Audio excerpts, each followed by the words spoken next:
In today's video, I'm going to share with you the 3 things you need to consider when either entertaining doing a fix and rent or a turnkey multifamily property. So I'm Juan Pablo, JP, the founder and CEO of Multifamily Done For You.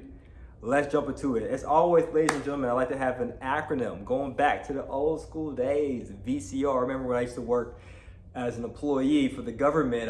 My supervisor at the time, Jared, he shared with me, he remembers when his parents bought the first VCR. And he said when that came out, what was it, the 80s, maybe 70s? I don't know. It was a long time ago when I worked for the government, well over a decade ago. I've been financially free since, pat on the back. But he shared with me it was about $1,000, right? Just for a VCR. But nowadays, with a click of a button right on your TV remote, you can watch your favorite flick on Netflix for whatever the subscription is, 20-something bucks a month. It's crazy how times change. But hey, that's a tangent. Let's get into it. The acronym is VCR. All right, so let's get into the first letter to determine whether you should do fix and rent or turnkey buy and hold multifamily. V. The first V stands for value creation. Out of both of those models, and don't get me wrong, both models work. We implement both models, with our investors, with our clients, and so forth, and with our portfolio. Value creation, meaning which one of those strategies will help produce the most value, so that way you can leverage that property later, okay? Now, you can create a chart about this in terms of fix and rent, as well as turnkey, and then on the x-axis, you can list the different pros and cons of, which will help you get your goals met faster. In terms of value creation, I would say what will win that battle is fix and rent, of course. If you can buy a distressed asset and add value to it, fix it up, not just make improvements, but also can you add more beds, more baths, greater square footage? Can you add an additional unit? Are you able to increase your rent by any means, control your operating costs? With a distressed property, normally the seller is motivated to sell, so you have some negotiating power there, and you can create the most value when you buy a non-performing asset for the fix and rent play, okay? So that fix and rent strategy works there. Now the next thing is the C, which is cash recycle. Basically what a cash recycle is this. I'm gonna try to explain this as simple as possible. Based upon the cash you put into the deal, after you fix it up, make it pretty, put the tenants in there, and then you go to your lender to refinance, what percentage of that cash can you pull back out? Okay, like for instance, just to make simple maths here. If I put $100,000 into a deal, right, and I could have used hard money, I could have used creative financing, bridge loans, or whatever, and after I put the money into the deal, meaning the down payment, if any was required, the repair costs, closing costs, all costs considered, let's say I put $100,000 clean, once it's all said and done. Put tenants in there, and then I went to go refinance, and I was able to pull that same $100,000 back out of the deal because I bought it, at a low price relative to the after repair value, after it's fixed up and pretty. Then that is a 100% cash recycle. I put $100,000 in, fixed it up, rented it out, the Bird method in other words, right?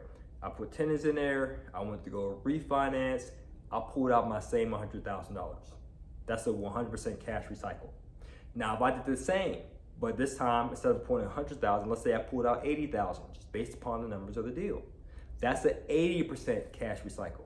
So part of our buy box, which is our buying criteria, you put your criteria into a box, we make sure for every fix and rent deal that we do, that it has an 80% cash out recycle or higher.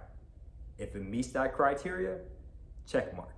So going back to that chart that I mentioned that you should have on your paper while watching this video, once again, fix and rent beats that category in terms of turnkey, right? Don't get me wrong, you can create value in turnkey, right, by how you manage it. You can also do the cash recycle as well with turnkey. But typically the property's already fixed up with tenants in them.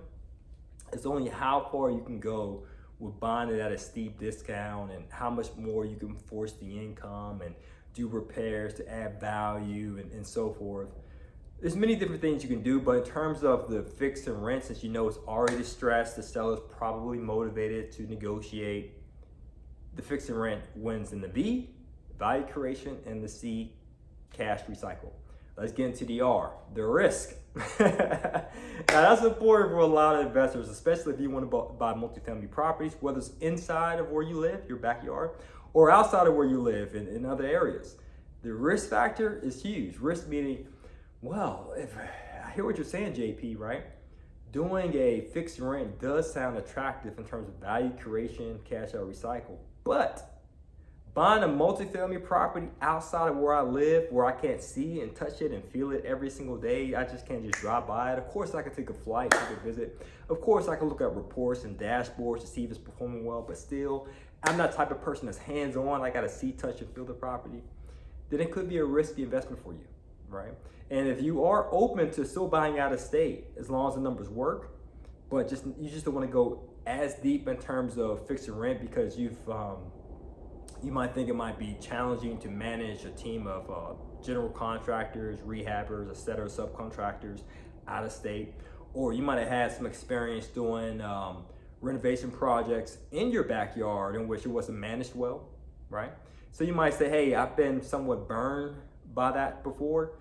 I prefer just to ease things in little by little, then I would recommend turnkey. So in that scenario, the turnkey wins there. But the thing I want to share with you is this, right? Just because you had a tenant burn you before, a general contractor burn you before, or even a coaching program, it just didn't work out to your expectations. It doesn't mean that all tenants are bad, all general contractors are bad, or all coaching programs are bad, right? It's just kind of like you go into I'm just making up a restaurant. Let's say a Mexican food, right? And just because you went to a Mexican restaurant and the service there wasn't to your liking, it doesn't mean that all Mexican restaurants are bad. Does it make sense, right? You just have to find the right restaurant that suits your service needs. It's the same analogy. I'm drawing the same parallel, okay? So just because you've tried doing a fix and rent before or fix and flip before in your backyard and didn't go well, it could be because you didn't have the proper training on how to manage a team of contractors. It could be because you didn't have the availability to manage a team of contractors. You were doing everything yourself. Meanwhile, you have a full-time job, you got family, you have kids, you have other hats that you wear.